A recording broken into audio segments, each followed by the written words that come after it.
کسی بھی قوم کا سب سے جو قیمتی سرمایہ ہوتا ہے اس کی نوجوان نسل ہوتی ہے.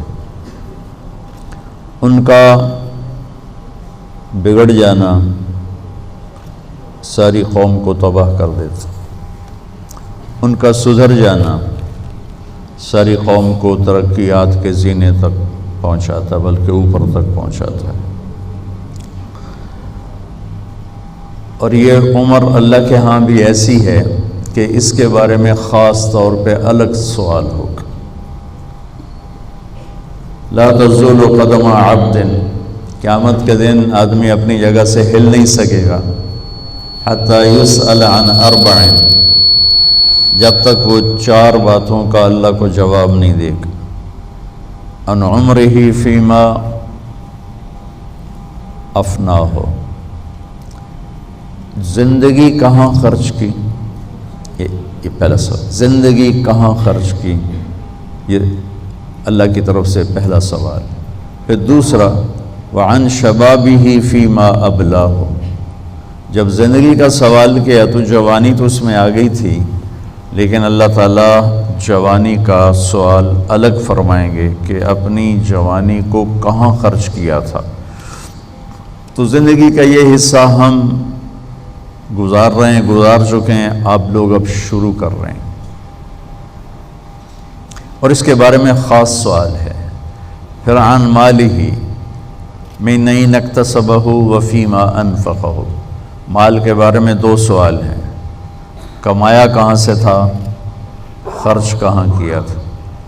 ہم کمائی میں بھی آزاد نہیں، خرچ کرنے میں بھی آزاد. جو اللہ کو جانتا نہیں، پہچانتا نہیں، اس کے لیے کوئی ضابطہ نہیں. اس نے مال بنانا ہے جہاں سے مرضی بنائے، جیسے مرضی بنائے.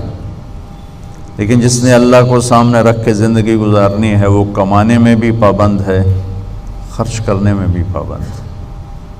اور پھر سوال ہوگا عن علمہ ماذا عمل بہ، جو کچھ جانتے تھے اس پہ عمل کتنا کیا. یہ چاروں بڑے ہیبت ناک اور خوفناک سوال ہیں. تو میں بتا یہ رہا تھا کہ زندگی کا یہ حصہ بہت قیمتی ہے. اچھا، مجھے بیٹھے بیٹھے خیال آ رہا تھا، میں نے بھی 12 سال تو گزارے. پرائمری اپنے گاؤں میں کی، میٹرک سینٹرل ماڈل اسکول میں کیا، پھر FSC گورنمنٹ کالج، پھر لاہور میں اللہ نے لاہور میں ہی رکھا، لاہور میں گیا.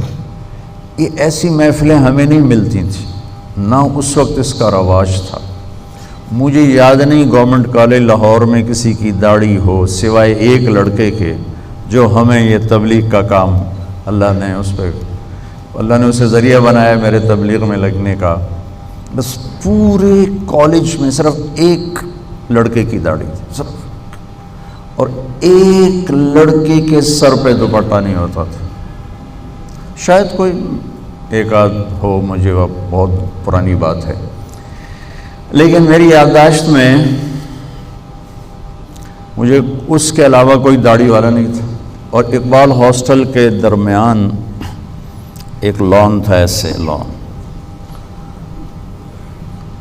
تو میں وہاں برآمدے میں کھڑے ہو کے دیکھتا تھا، 3 سے زیادہ لڑکے نماز پڑھنے والے کبھی نہیں میں نے دیکھے، وہ بھی انفرادی. ایک پرانی سی پھٹی، مجھے یاد نہیں میں نے وہاں کوئی نماز نہیں پڑھی تھی، لیکن میں نے آنکھوں سے جو دیکھا 3-4 لڑکے نماز پڑھنے والے ہوتے تھے انفرادی طور پر. لیکن جہاں برائی کا گراف اوپر گیا ہے، اچھائی کا بھی اوپر جا رہا ہے. میں ابھی کینیڈا سے آ رہا ہوں، وہاں بھی بچوں نے کانفرنس کی تھی اسلامک. 15,000 اسٹوڈنٹس آئے ہوئے تھے ان کے اس کانفرنس، 15,000. اور آپ تو مفتے بیٹھے ہو. $60 ٹکٹ تھا پر پرسن، کیونکہ وہ ہال کرائے پر تھا. تو اس کا کرایہ انہوں نے وہ تو سب نوجوان بچے اسٹوڈنٹ تھے، کہاں سے دیتے. تو ہر سال کرواتے ہیں، $60 کا ٹکٹ بیچتے ہیں، اس سے کرایہ نکالتے ہیں. اور پھر بھی کرسیاں فل. میں سارا ایسے شروع سے آخر سے چلا اور ایسے آگے تک گیا. سب بھرو۔ تو میرا تو ایمان تازہ ہو گیا اور یقین اور بڑھ گیا کہ اللہ اپنے دین کا کلمہ بلند کرے گا انشاءاللہ۔ وَكَلِمَةُ اللَّهِ هِيَ الْعُلْيَا، اللہ کا کلمہ بلند ہو کے رہتا ہے۔ رات کتنی ہی لمبی ہو، سورج ضرور نکلتا ہے۔